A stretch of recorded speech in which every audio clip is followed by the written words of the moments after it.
إن الله سميع عليم. عن عمرو وقيل أبي عمرة سفيان بن عبد الله الثقفي رضي الله عنه قال قلت يا رسول الله قل لي في الإسلام قولا لا أسأل عنه أحدا غيرك قال قل آمنت بالله ثم استقم رواه Muslim. Dari Amr waqila Abi Amr, ada yang mengatakan Abu Amrah, Sufyan bin Abdullah Ats-Tsaqafi radhiyallahu an. Qal, ia berkata, qultu, aku bertanya kepada Rasulullah, ya Rasulullah, qul li fil Islam qawlan la as'alu anhu ahadan ghairak.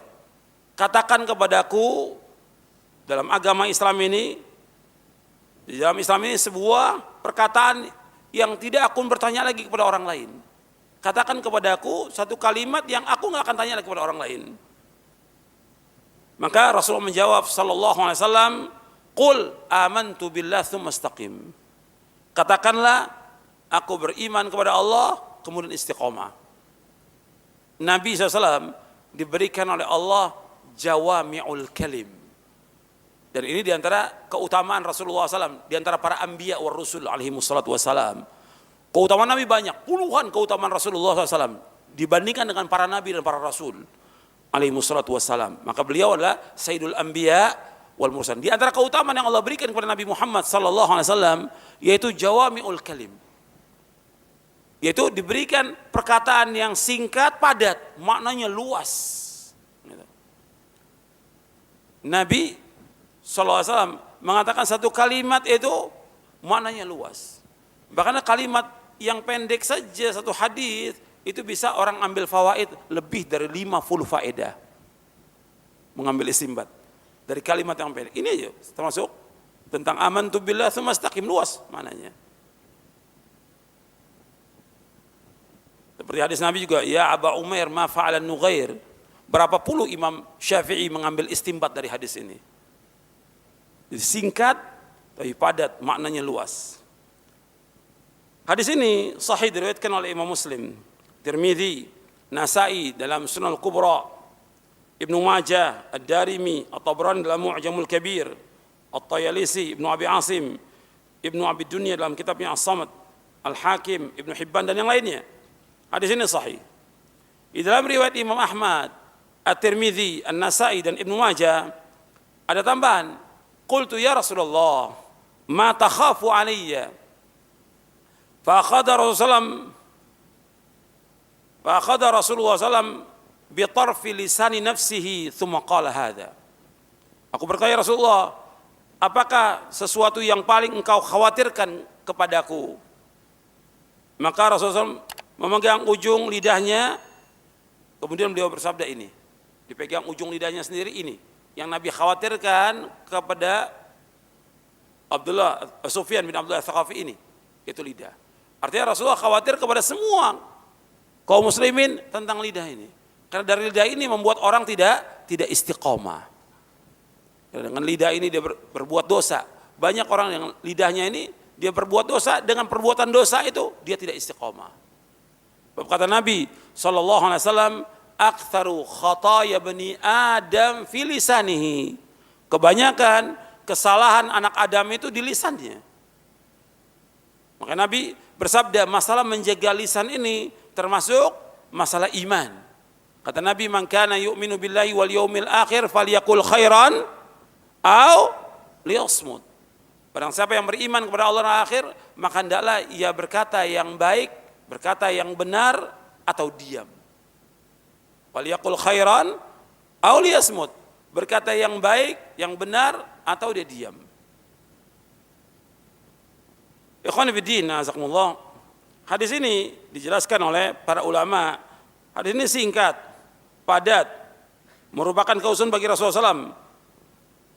Beliau memberikan jawaban tentang pokok-pokok Islam, yaitu iman dan istiqamah menurut manhaj yang benar. Dan Islam itulah tauhid dan taat kepada Allah. Dari mana amantu billah dijelaskan oleh para ulama, beriman kepada Allah. Kalimat beriman kepada Allah mencakup semuanya. Saya bawakan penjelasan para ulama tentang ini, antum lihat di halaman 12. Kalimat amantu billah, aku beriman kepada Allah. Kita wajib meyakini bahwa Allah ilah yang Maha Esa, yang wajib bagi makhluk untuk beribadah hanya kepadanya. Disifati dengan sifat-sifat yang sempurna, yang maha tinggi, dan wajib disucikan dari sifat-sifat yang jelek. Dan apa yang dijadikannya hak, maka itulah hak, dan apa yang dijadikan batil, maka itu batil. Kemudian tsumma istaqim, kemudian istiqomahlah, yaitu istiqomah di atas konsekuensi dari perkataan tersebut berupa mencintai Allah. Jadi istiqomah di atas konsekuensi dari perkataan tersebut mencintai Allah yang mendatangkan keridhaan dan kecintaannya, serta menjauhkan diri dari kemurkaan Allah dan dengan meninggalkan apa saja yang mendatangkan kemarahannya. Syekh Shalih Fauzan menjelaskan tentang hadis ini. Kata beliau tentang kalimat amantu billah, beriman kepada Allah, yaitu beriman kepada Allah bahwa iman itu perkataan dengan lisan, keyakinan dengan hati, dan amalan dengan anggota badan. Itu iman menurut ahlu sunnah. Jadi iman itu berkata dengan lisan, meyakini dengan hati, dan mengamalkan dengan anggota tubuh. Itu iman. Kalimat qul amantu billah, aku beriman kepada Allah, merupakan perkataan seorang, aku beriman kepada Allah, maka ia istiqomah dalam hatinya, keyakinannya, dan amalan perbuatannya. Karena istiqomah yaitu istiqomah hati dan amalan yang nanti kita akan bahas. Jadi istiqomah itu ada istiqomah lisan, istiqomah hati, istiqomah amalan, ada 3. Istiqomah lisan, hati, dan amalan. Insya Allah nanti akan bahas. Dan Nabi SAW mengumpulkan semua kebaikan dalam 2 kalimat ini. Qul amantu billah tsumma istaqim. Katakanlah aku beriman kepada Allah dan istiqomahlah. Jadi seorang tidak cukup mengatakan beriman dengan hati tanpa mengatakan dengan lisan. Tidak cukup dia mengatakan dengan lisan tapi tidak istiqomah dalam hatinya dan perbuatannya. Tetapi harus ada 3 perkara. Yang pertama, perkataan dengan lisan. Yang kedua, keyakinan dengan hati. Yang ketiga, amalan dengan anggota badan. Jadi istiqomah artinya seorang berlaku pertengahan, sederhana, serta lurus antara ghulu, berlebih-lebihan, dan meremehkan. Tidak berlebihan, tidak juga meremehkan. Dia tidak berlebihan dan tidak menambah, tidak gegabah, dia juga tidak meremehkan dan tidak lemah. Tetapi ia berlaku pertengahan dan lurus. Karena itulah Allah berfirman, fastaqim kama umirta. Istiqomahlah sebagaimana yang Allah perintahkan kepada kamu. Ini tentang makna istiqomah. Kemudian Nabi juga bersabda sallallahu alaihi wasallam, kata Nabi SAW, istaqimu walan tuhsu wa'lamu anna khaira a'malikum as-salah wa la yuhafid 'alal wudu illa mu'minun. Hendaklah istiqamah. Walan tuhsu, dan pasti kamu tidak akan mampu semuanya untuk melaksanakan. Wa'lamu, ketahuilah, anna khaira a'malikum as-salah, sebaik-baik amalan kalian adalah salat. Wala yuhafidz al-wudu illa mu'minun, dan tidak menjaga wudu itu kecuali orang beriman. Hadis ini sahih dari Imam Ahmad dan Ibnu Majah. Jadi maksudnya, meskipun seorang sudah beramal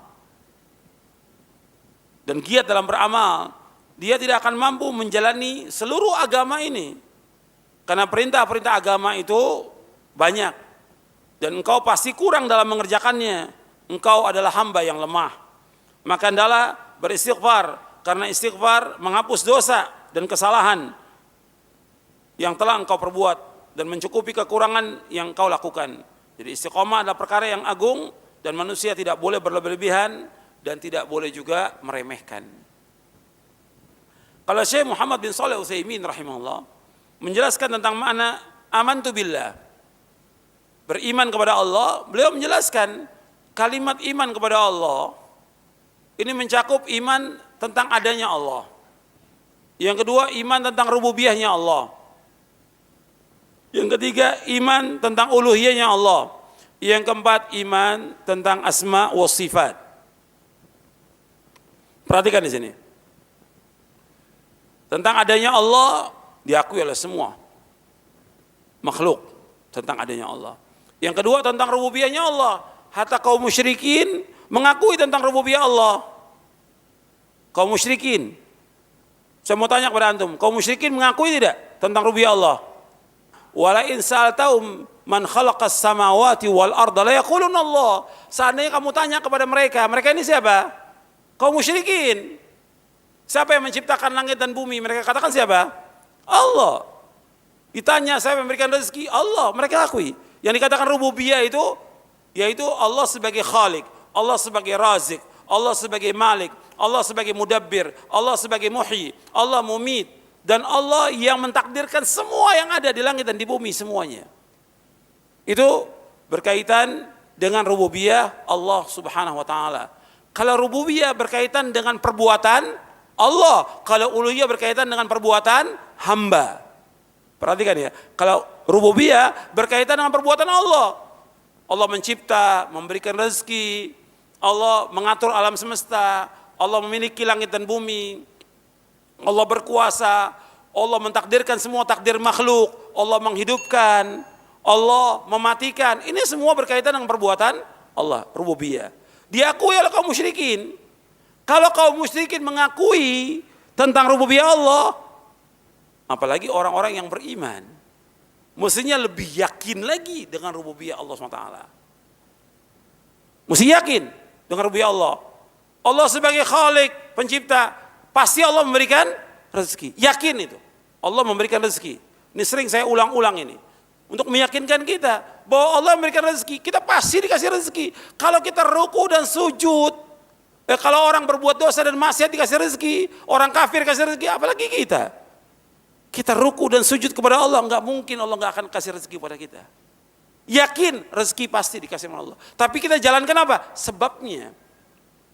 Apa dimaksud jalankan sebabnya? Ikhtiar. Ikhtiar. Usaha. Enggak boleh kita menjadi beban buat orang lain. Mengharapkan sesuatu dari manusia atau minta-minta, hukumnya haram dalam Islam. Dan ini sering saya ulang-ulang, haram. Minta-minta dalam Islam. Seorang awam aja minta-minta hukumnya haram. Apalagi dia talibul ilm, penuntut ilmu. Apalagi dia seorang ustadz, dai, nggak boleh dia minta-minta, hukumnya haram dalam Islam. Itu harus ingat itu. Karena apa? Di sini dengan dia minta-minta merusak tauhid apa? Merusak tauhid rububiyah. Seperti yang dijelaskan oleh Al-Imam Ibnu Qayyim dalam kitabnya Madarijus Salikin. Dengan dia minta-minta kepada manusia, merusak tauhid rububiyahnya. Kenapa dia nggak minta kepada Allah? Allah yang memberikan rezeki kepada seluruh makhluk ini. Dan Allah berikan rezeki dari mulai Allah menciptakan sampai nanti hari kiamat. Nggak ada yang kurang sedikit pun apa yang ada pada Allah SWT. Kalau orang kaya punya duit umpamanya 1 juta atau 1 miliar atau 1 triliun atau bilangan yang nggak bisa dihitung lagi. Kecil, nggak ada arti apa-apa. Dibandingkan dengan Allah SWT. Kenapa makhluk ini minta kepada orang-orang kaya? Apalagi kepada orang miskin. Orang kaya nggak boleh, apalagi orang miskin. Ini banyak orang suka minta-minta ini. Katanya udah ngaji. Kata ustadz udah ceramah kemana-mana, tapi mintanya sama muridnya. Nggak boleh, hukumnya haram dalam Islam, nggak boleh. Orang yang suka minta-minta itu nanti di hari kiamat nggak ada mukanya. Nggak ada mukanya. Walaysa fi wajhi muz'atu lahmin. Enggak ada dagingnya. Hadis sahih riwayat Bukhari dan Muslim. Enggak boleh minta, hukumnya haram. Itu ingat itu. Ini harus yakin tentang rububiyah Allah. Dia tahu itu rububiyah, diakui oleh kaum musyrikin, kok kita enggak yakin? Akui. Kalimat kul amantu bila aku beriman kepada Allah, iman termasuk kepada rububiyahnya Allah SWT. Jangan mengharapkan sesuatu dari manusia. Maka kita jadi orang yang paling kaya di muka bumi. Kita merasa cukup dengan apa yang Allah berikan, jadi orang yang paling kaya. Apa kata Nabi? Warda bima qasamallahu laka takun aghnan nas, kata Nabi. Hendaklah kamu redha dengan apa yang Allah berikan kepada kamu, kamu jadi orang yang paling kaya di muka bumi ini. Bahkan Nabi memberikan nasihat kepada kita lagi.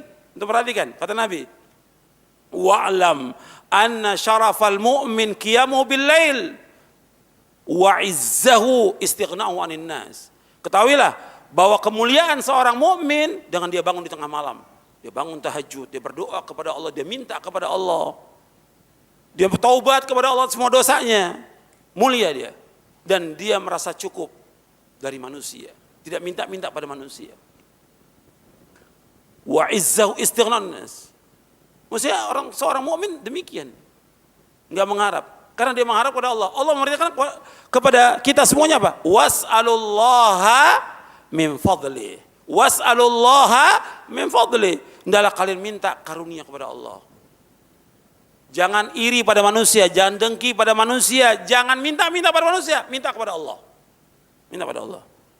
Bahkan Nabi mengajarkan kepada Ibnu Abbas radhiyallahu anhu, "Idza sa'alta fas'alillah wa idza sta'anta fasta'in billah." Apabila engkau minta, minta kepada Allah.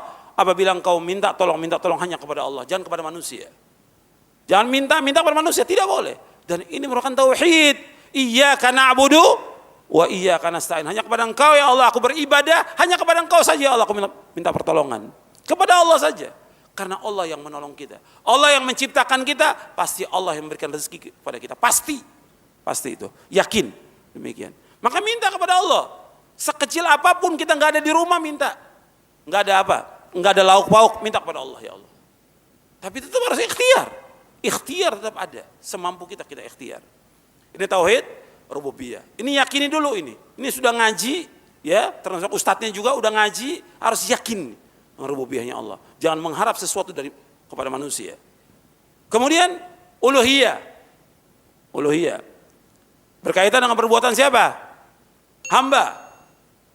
Kita wajib mengikhlaskan ibadah hanya kepada Allah.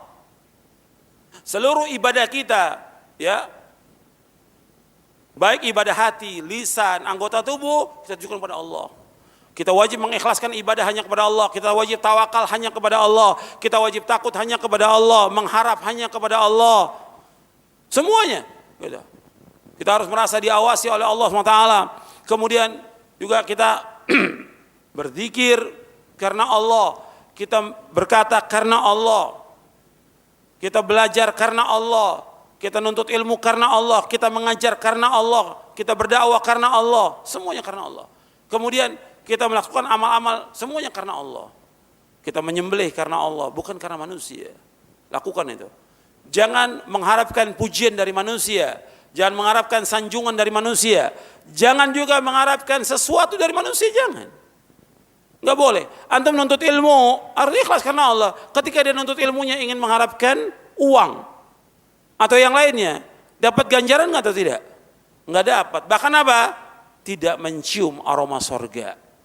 Dalam hadis yang sahih Nabi bersabda, "Man ta'allama ilman mimma yubtagha bihi wajhullah la yata'allamu illa liyusiba bi arad min ad-dunya lam yajid arfal jannati yaumil qiyamah." Barang siapa yang nuntut ilmu yang mestinya dilakukan semata karena Allah, tapi dia nuntut ilmunya bukan karena Allah, ingin mengharapkan sesuatu dari dunia, maka dia tidak akan mencium aroma surga. Perhatikan itu. Ini nuntut ilmu. Apalagi kita mengajarkan ilmu kepada manusia, jangan mengharapkan sesuatu dari manusia. Ikhlas karena Allah, jangan mengharapkan pujian, sanjungan atau yang lain. Dan ini berat untuk ikhlas ini. Seperti yang dikatakan oleh Imam Sufyan Ats-Tsauri. Kata beliau rahimahullah, ma'alaju syai'an ashadda alayya min niyati. Enggak ada sesuatu yang paling berat aku melainkan melawan niatku. Betul-betul harus berjuang untuk bisa ikhlas. Terus berjuang. Kemudian kita wajib juga mengimani tentang nama-nama Allah dan sifatnya. Kita wajib menetapkan semua nama dan semua sifat Allah. Semua nama Allah semuanya indah. Semua sifat Allah semuanya tinggi. Kita wajib menetapkan semuanya, enggak boleh kita mengingkarinya. Enggak boleh kita mentakwilnya. Tidak boleh kita menyamakan dengan makhluknya. Dan tidak boleh kita menanyakan tentang bagaimana sifat Allah. Karena enggak ada yang tahu tentang sifat Allah. Kita wajib menetapkan. Kita wajib mengimani tentang semua nama dan sifat Allah. Enggak boleh kita mengingkarinya. Enggak boleh kita mentakwilkannya. Enggak boleh menyamakan dengan makhluk. Tidak boleh. Laisa kamitslihi syai'un wa huwas samiul basir. Enggak ada sesuatu yang sama dengan Allah, dan Allah itu Maha mendengar dan Allah itu Maha melihat. Allah juga berfirman, "Walam yakul lahu kufuwan." Enggak ada sesuatu yang sama dengan Allah. Enggak ada yang setara dengan Allah. Enggak ada yang sebanding dengan Allah. Kemudian nggak boleh kita menanyakan tentang bagaimana sifat Allah, nggak boleh, nggak ada yang nggak tahu. Dan Nabi juga nggak menjelaskan. Makanya ketika ada orang bertanya kepada Imam Malik tentang bagaimana Allah istiwa di atas arsy, Allah menyebutkan bahwa Allah istiwa di atas arsy, Ar-Rahman al-Istawa, Allah bersemayam di atas arsy. Ada yang nanya, belum pernah ada sahabat yang nanya. Hatta dari gunung, hatta dari desa, belum pernah ada yang nanya kepada Nabi bagaimana istiwa, belum pernah ada yang nanya. Zaman Nabi, kemudian setelah itu zaman Nabi, nggak ada yang nanya. Tiba-tiba ada satu orang nanya kepada Imam Malik. Maka Imam Malik ketika ditanya, seperti dijelaskan oleh Syekhul Islam Ibnu Taimiyah dalam Majmu' Fatawanya, tunduk Imam Malik. Tunduk. Karena belum ada orang pernah bertanya tentang bagaimana istiwanya Allah sampai keluar keringat. Dijelaskan oleh Syekhul Islam sampai keluar keringat. Sudah lama baru Imam Malik menjawab, al-istiwa'u ma'lumun wal kaif majhulun wal imanu bihi wajib was su'alu anhu bid'ah.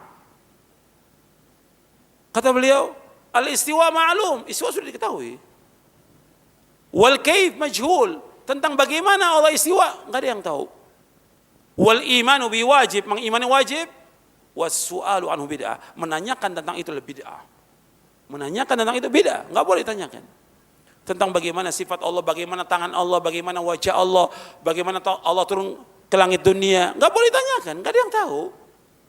Nabi juga nggak menjelaskan, Allah tidak menjelaskan, dan Nabi SAW tidak menjelaskan, maka kita diam. Kita diam sebagaimana ulama diam. Kalau kita ingin selamat, kita diam sebagaimana ulama diam.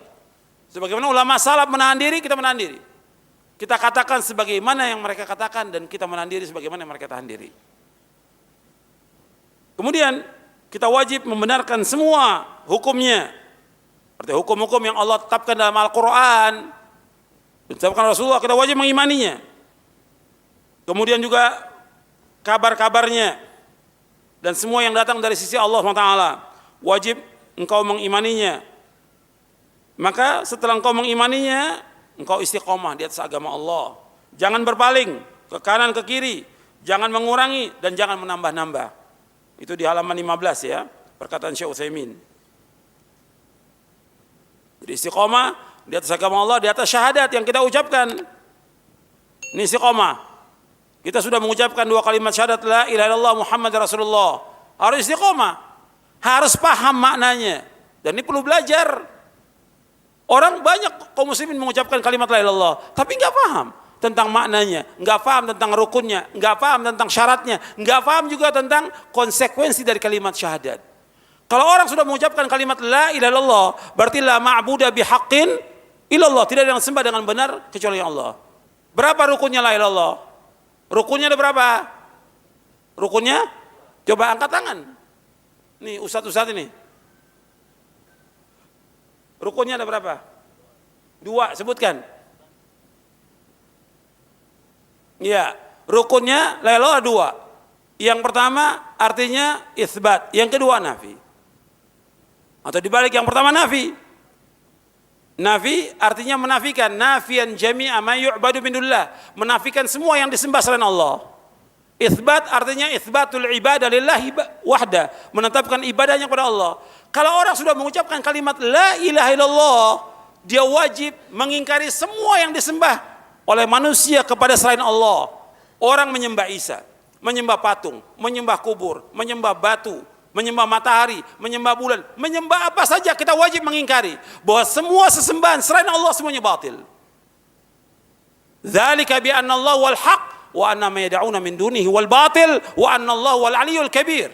Allah sebutkan dalam 2 ayat, dalam surah Al-Hajj dan juga dalam surah Luqman. Dzalika bi anna Allah wal haq. Yang demikian Allah itu yang hak. Dan selain Allah semuanya batil. Wa anna ma yad'una min duni wal batil. Apa yang diseru oleh manusia selain Allah semuanya batil. Wajib kita meyakini demikian. Hanya Allah yang hak, selain Allah semuanya batil. Semua yang disembah selain Allah semuanya batil. Dan Allah yang Maha Tinggi dan Allah yang Maha Besar. Ya, wajib meyakini. Jadi kita nggak boleh ada orang umpamanya mengatakan yang penting bagi saya beribadah kepada Allah, mentauhidkan Allah. Masa bodoh orang lain mau nyembah apa saja masa bodoh. Nggak boleh seperti itu. Ini nggak benar akidahnya. Kalau akidah yang benar, dia wajib menetapkan ibadah hanya kepada Allah dan dia mengingkari semua sesembahan selain Allah. Itu baru benar kalimat la ilaha illallah yang dia ucapkan. Paham ya? Jadi harus dia mengingkari dulu nafian jabi'a ma yu'badu min dunillah. Mengingkari semua yang disembah selain Allah. Dan dia menetapkan itsbatul ibadah lillahi wahda. Menetapkan ibadah hanya kepada Allah. Ini wajib kita faham yang seperti ini. Ini dasar, masalah dasar. La ilaha illallah. Enggak bisa kita katakan, wah enggak apa-apa orang mau berbuat apa saja, mau menyembah kubur, masa enggak bisa. Kita wajib mengingkari. Hati kita mengingkari, meskipun belum mampu untuk mengingkari dengan lisan atau dengan tangan, tapi hati kita mengingkari semuanya. Semua sesembahan yang disembah oleh manusia selain Allah, semuanya adalah batil. Batil. Semuanya mungkar, semuanya syirik akbar yang disembah oleh manusia selain Allah. Kita wajib mengikhlaskan ibadah hanya kepada Allah, yang benar hanya satu Allah. Itu harus yakin. Dan Allah menyebutkan dalam beberapa ayat Al-Quran. Makanya Ibrahim alaihi salatu wassalam mengatakan kepada siapa? Kepada bapaknya dan kepada kaumnya. Tentang kalimat ini, la ilaha illallah. Ini harus paham tentang kalimat ini. Ibrahim berkata kepada bapaknya dan kepada kaumnya, wa idz qala Ibrahimu li abihi wa qaumihi innani bara'um mimma ta'budun illa alladhi fatani fa innahu sayahdin wa ja'alaha kalimatan baqiyatan fi aqibihi la'allahum yarji'un. Dalam surah apa? Dalam surah Az-Zukhruf. Ingatlah tatkala Ibrahim berkata kepada bapaknya dan kaumnya. Apa perkataannya? Innani bara'um mimma ta'budun. Sesungguhnya aku berlepas diri dari apa yang kalian sembah. Berlepas diri dari semua yang dilakukan oleh manusia menyembah kepada selain Allah. Berlepas diri. Kecuali satu, illal ladzi fatarani, kecuali zat yang menciptakan aku. Siapa? Siapa yang menciptakan? Allah. Fa innahu sayahdin, dan Allah akan menunjuki aku. Wa ja'alaha kalimatan baqiyatan fi aqibihi la'alam yarji'un. Allah jadikan kalimat ini kalimat apa? Kalimat apa? La ilaha illallah fi aqibihi, pada anak keturunannya la'alam yarji'un, agar mereka kembali kepada kalimat ini. Jadi harus ada penjelasan kepada umat bahwa semua yang disembah oleh manusia semuanya batil. Yang benar hanya menyembah kepada Allah Subhanahu wa taala. Masih banyak orang yang menyembah kubur, menyembah batu, menyembah pohon, menyembah segala macam. Kita wajib mengingatkan kepada mereka bahwa semuanya batil dan semuanya syirkun akbar. Ini kalimat la ilallah. Dan itu yang disampaikan oleh Rasulullah SAW kepada para sahabatnya dan kepada kaum musyrikin sampai mereka beriman kepada Allah Taala.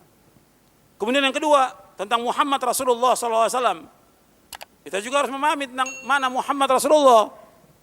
Mana Muhammad Rasulullah SAW artinya ta'atuhu fima amar wa tasdiquhu fima akhbar wa ijtinabu ma naha anhu wa zajar wa alla yu'badallahu illa bima syara'. Mana Muhammad Rasulullah artinya sallallahu alaihi wasallam mentaati apa yang beliau perintahkan. Kemudian membenarkan apa yang beliau sampaikan. Yang ketiga menjauhkan apa yang beliau larang. Dan yang keempat kita wajib beribadah menurut apa yang beliau syariatkan. Yang keempat kita wajib beribadah menurut apa yang beliau syariatkan. Ini semua dasar yang harus kita ketahui. Jadi kalau kita mengatakan Muhammad Rasulullah SAW, kita wajib taat kepada beliau. Jangan mendahului, jangan berkata, jangan berbuat, kecuali kalau beliau contohkan dalam masalah ibadah. Kita wajib membenarkan semua yang disampaikan oleh beliau selama riwayatnya sahih. Kemudian kita menjauhkan apa yang beliau larang, seperti yang Allah firmankan dalam surah Al-Hasyr ayat 7, wa ma atakumur rasul fakhudhu wa ma nahakum anhu fantahu. Apa yang diperintahkan, apa yang datang kepada kamu dari Rasul, kamu ambil. Yang dilarang kamu tinggalkan. Kemudian kita wajib beribadah menurut apa yang beliau syariatkan. Jangan kita mengikuti hawa nafsu dan jangan berbuat bid'ah. Sebab Nabi SAW diutus untuk menjelaskan kepada umat bagaimana beribadah kepada Allah. Sebab kaitannya ketika kita menyebutkan qul amantu, bila beriman kepada Allah, apa hanya kepada Allah? Termasuk beriman kepada siapa? Kepada Rasulullah SAW. Begitu juga ketika kita mentaati Allah, kita wajib mentaati siapa? Rasulullah. Karena dengan taat kepada Rasul, berarti taat kepada siapa? Taat kepada Allah. Siapa yang bisa sebutkan ayatnya? Barang siapa yang taat kepada Rasul berarti taat kepada siapa? Kepada Allah. Man yuti'ir rasula faqad ata Allah wa man tawalla fama arsalnaka alaihim hafizah. Dalam surah An-Nisa ayat 80. Barang siapa yang taat kepada Rasul berarti taat kepada Allah. Dan barang siapa berpaling, kami tidak utus engkau sebagai penjaga atas mereka.